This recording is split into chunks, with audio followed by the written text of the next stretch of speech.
En la actualidad, la idea de tener un dormitorio privado en el que cuentas con una cama para ti solo o para ti y tu pareja parece lo más natural del mundo. De hecho, compartir la cama no es algo que hacemos de manera regular con cualquiera, salvo con la pareja, o, bueno, también con el perro o el gato. Sin embargo, esta idea es más bien un concepto moderno. En la Edad Media, lo que más acostumbraba era dormir colectivamente. O sea, todo el mundo compartía el mismo espacio para dormir, aunque fueran con perfectos extraños.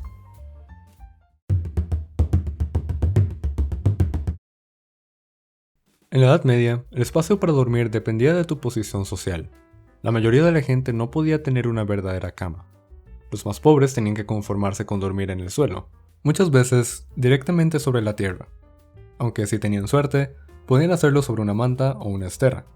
Muchos otros, con más recursos, lo que hacían era acostarse sobre sacos rellenos de paja, que los aislaban del frío de la tierra, o en planchas de madera sobre las que ponían mantas o esteras y que funcionaban como camas rudimentarias. Si eran sirvientes en una gran casa o castillo, dormían en su lugar de trabajo. Los mozos de cuadra lo hacían en los establos junto a los animales. Los que se ocupaban de preparar los alimentos dormían en un rincón de la cocina, junto al fuego. Los que se ocupaban de la lavandería tenían que acomodarse en algún rincón ahí mismo. Y si eran sirvientes personales de sus señores, quizás se les permitía dormir en el suelo al pie de la cama de ellos.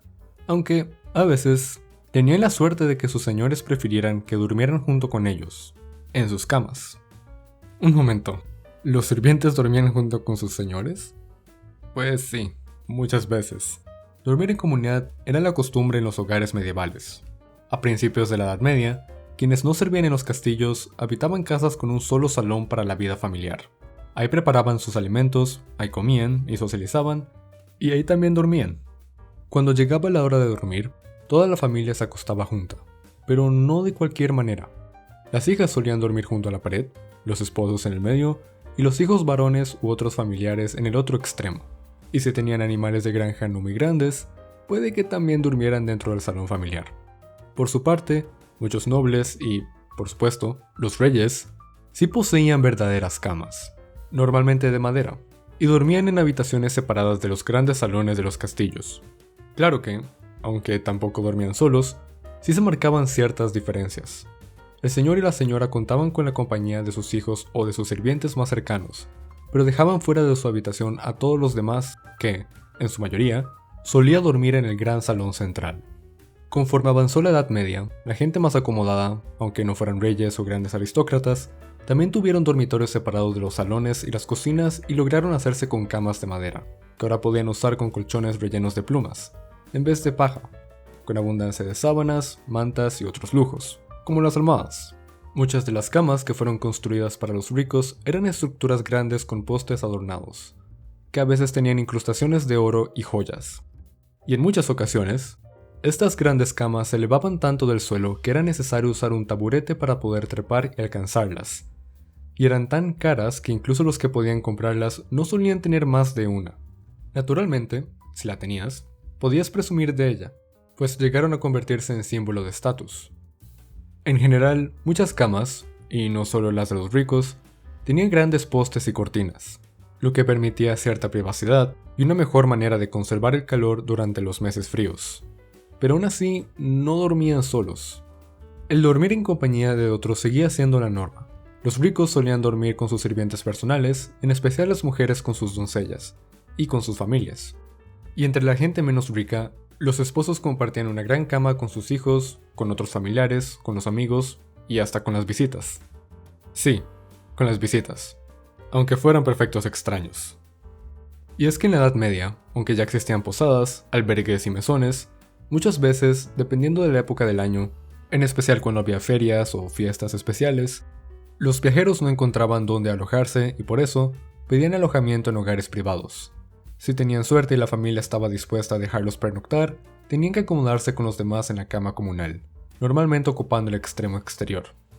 Claro que si los viajeros encontraban espacio en algún albergue, fonda o posada, o incluso en un monasterio, que muchas veces ofrecía el servicio a los peregrinos o quizá a otros viajeros, era común que también tuvieran que compartir la cama con otros viajeros, o con sus animales en los establos. Y aunque a veces el sueño era apacible, en ocasiones tenías que lidiar con los que pateaban, los que apestaban o los que no se callaban. Y eso, a pesar de que había ciertas reglas tácitas, como la de dormir muy quieto, no acaparar las mantas y no interferir con los demás. Además, dependiendo de la cama que te tocara esa noche, también quizá tendrías que lidiar con pulgas y otros bichos indeseables. Sin embargo, no hay que pensar que los medievales se sintieran incómodos con tener que compartir su cama con otros, aunque fueran extraños. Ni siquiera era un problema que los esposos tuvieran relaciones íntimas en medio de la cama familiar. Para los demás, era lo más natural y hasta esperable del mundo. Y para ellos, quizá era el único momento en que podían estar juntos y en calma. Y es que en la Edad Media, no se le daba la importancia que se le da hoy a la privacidad. Había algunos momentos en los que los medievales buscaban su rato privado y también había quienes mantenían objetos personales en sus pequeños cofres. Pero en general, dormir, bañarse o tener relaciones eran vistas como actividades normales que se podían hacer con otros o frente a otros. En aquellos tiempos, dormir solo y en una habitación separada era rarísimo y hasta temible. Un durmiente solitario era una persona vulnerable para toda clase de peligros. Además, cuando estabas con tu familia o compañeros, dormías bien. Al fin y al cabo, las noches podían volverse muy frías, en especial en ciertas épocas del año. Y aunque contaras con una gran casa con chimeneas, el calor de un compañero de cama era irreemplazable. Otra ventaja de dormir en comunidad es que también podías charlar con quien estuviera a tu lado y socializar. Muchos aprovechaban para compartir ideas o planes, otros para chismorrear o confiarse secretos. Algunos incluso hacían nuevas amistades. Ni siquiera había que preocuparse por la ropa. No existían las pijamas o las batas de dormir, pero no había problema, ya que todo el mundo se iba a la cama con su túnica, la que también usaba como ropa interior durante el día, y posiblemente con un trapo arrollado en la cabeza, porque en aquellos tiempos las personas les tenían miedo a las corrientes de aire. Creían que podían enfermarse si se exponían a ellas con la cabeza descubierta, en especial cuando estaban sentados o cuando dormían. Este trapo en la cabeza luego se convertiría en el famoso gorro de dormir, que todavía aparecía en las caricaturas animadas de la segunda mitad del siglo XX. Hacia el final de la Edad Media, las camas se hicieron más fuertes y cómodas, y muchas casas ricas adoptaron más habitaciones, pero la costumbre de dormir en comunidad siguió practicándose por largo tiempo más, hasta que llegó el siglo XIX y las reglas del dormir cambiaron radicalmente. Tanto que, aun cuando todavía hay familias que, sea por gusto o por necesidad, duermen en una misma habitación e incluso en una misma cama, son vistas con extrañeza en la sociedad moderna. Pero esa es otra historia.